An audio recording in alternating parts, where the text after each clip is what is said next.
Hi guys, இன்றைக்கி உங்களுக்கு ஒரு சூப்பரான ஒரு ஃபிஷ் ஃப்ரை தான் உங்களுக்கு சமைச்சு காமிக்க போகிறேன். So let's watch. Okay, so ஒரு ஃப்ரெஷ்ஷான ஃபிஷ் வந்து கட் பண்ணி வச்சுக்கோங்க. உங்களுக்கு எவ்வளோ தேவையோ அவ்வளோ காரப்பொடி போட்டுக்கோங்க. நான் கொஞ்சம் ஸ்பைஸியாக சாப்பிடுவேன், ஏன்னா கொஞ்சம் எனக்கு காரமாக அதிகமாக இருந்தால் ரொம்ப பிடிக்கும். அதனால கொஞ்சம் அதிகமாகவே போட்டிருப்பேன். So you don't follow that. So உங்களுக்கு எவ்வளோ பிடிக்குமோ நீங்கள் அவ்வளோ காரப்பொடி நீங்கள் போட்டுக்கோங்க. ஓகேங்களா? ஸோ காரப்பொடி போட்ட பிறகு உங்களுக்கு எவ்வளோ தேவையோ அவ்வளோ சால்ட் போட்டுக்கோங்க. சால்ட் போட்டுட்டு உங்கள் கையில் என்ன பண்ணுங்கள், ஜஸ்ட் ஸ்ப்ரெட் பண்ணுங்கள் நீட்டாக. ஓகேங்களா? ஸோ கை எரியும், பட் இட்ஸ் ஓகே, பார்த்துக்கலாம், பிரச்சனை இல்லை. அவ்வளோவா ஒன்றும் எரியாது. இம்மிடியேட்டாக சோப் போட்டு வாஷ் பண்ணிடுங்க. ஸோ முடிஞ்ச அளவுக்கு நீங்கள் கையில் ஸ்ப்ரெட் பண்ணிங்கன்னா எல்லா பக்கமும் நீட்டாக ஸ்ப்ரெட் ஆகும். ஸோ முடிஞ்ச அளவுக்கு கையில் பண்ணுங்கள். இல்லைனாக்கா லைக் ஸ்பூனில் ஏதாவது சம்திங் நீங்கள் யூஸ் பண்ணுறீங்கன்னா கூட தட்ஸ் ஆல்சோ ஃபைன். ஸோ காரப்பொடி இன்றைக்கி வந்து ரொம்ப சிம்பிளாக தான் நான் காட்ட போகிறேன். நான் எந்த ஒரு திங்ஸும் போட போகிறதில்ல. வெறும் உப்பு, காரப்பொடி, மிளகாத்தூள்.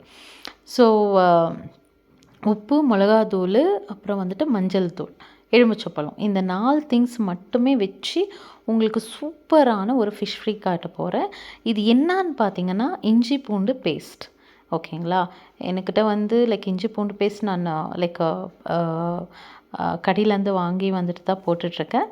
நீங்கள் வந்து வீட்டில் கூட அரைச்சி போட்டிங்கன்னா இன்னமும் டேஸ்ட்டாக இருக்கும். ஸோ இன்றைக்கி என்ன நான் போட்டேன் பார்த்தீங்கன்னா, உப்பு, மிளகாத்தூள், இஞ்சி பூண்டு பேஸ்ட்டு, அண்ட் ஆல்சோ நான் வந்து பார்த்திங்கன்னா மஞ்சள் பொடி கொஞ்சம் ஆட் பண்ணிப்பேன். ஸோ இந்த ஒரு 4-5 திங்ஸை வச்சு தான் ரொம்பவே டேஸ்ட்டாக இருக்கும். நீங்கள் ஜஸ்ட் ட்ரை பண்ணுங்கள் ஒரு வாட்டி. ஓகேங்களா? ஸோ யாருக்காவது வித்தின் இம்மிடியேட்டாக ஃபாஸ்ட்டாக நீங்கள் செய்யணும்னு நினச்சிங்கன்னா சூப்பராக நீங்கள் செஞ்சிடலாம். பட் த திங் இஸ், இது நல்லா நீங்கள் ஊற வைக்கிறதுல தான் இருக்குது. நீங்கள் வந்து இந்த ஃபிஷ்ஷை வந்து நல்லா ஊற வச்சிங்கன்னா சூப்பர் டேஸ்ட் கிடைக்கும். பார்த்திங்கன்னா நான் வந்து ஒரு எலுமிச்சப்பழம் எடுத்துக்கினேன். ஸோ எலுமிச்சப்பழம் போட்டு ஒரு 1 hour நல்லா ஊற வைக்கணும். ஓகேங்களா? ஆக்சுவலாக வந்து மஞ்சள் பொடி நான் ஸ்டார்டிங்கில் போட்டிருக்கணும், பட் நான் மறந்துட்டேன். I am sorry. அதனால் லாஸ்ட்டில் கொஞ்சம் மஞ்சள் பொடி போட்டுப்பேன். மஞ்சள் பொடி போட்டு நல்லா ஸ்ப்ரெட்டு பண்ணிவிட்டு ஓகே ஒரு 1 hour நல்லா ஊற வைக்குவேன். ஸோ நீங்கள் எவ்வளோ ஊற வைக்கிறீங்களோ அப்போ தான் உங்களுக்கு ஒரு நல்ல டேஸ்ட் கிடைக்கும். ஸோ பார்த்திங்கன்னா கொஞ்சம் மஞ்சள் பொடி எடுத்துகிட்டு நல்லா ஸ்ப்ரெட்டு பண்ணுங்கள். ஓகேங்களா? அதுதான் ரொம்ப இம்பார்ட்டண்ட்டு. சில பேர் என்ன பண்ணுறாங்கன்னா மஞ்சள் பொடி எல்லாமே ஸ்டார்டிங்லேயே கலக்கி வச்சுக்கிறாங்க, அப்புறம் ஸ்ப்ரெட் பண்ணுறாங்க. ஸோ நீங்கள் எப்படி வேணாலும் பண்ணலாம், பிரச்சனை இல்லை.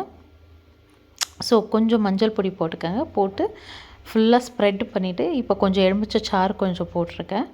ஸோ உங்களுக்கு இந்த எலுமிச்சை பழம் சாரெல்லாம் போட்டிங்கன்னா கொஞ்சம் அந்த கவிச்சி ஸ்மெல்லெல்லாம் கொஞ்சம் கம்மியாக இருக்கும்.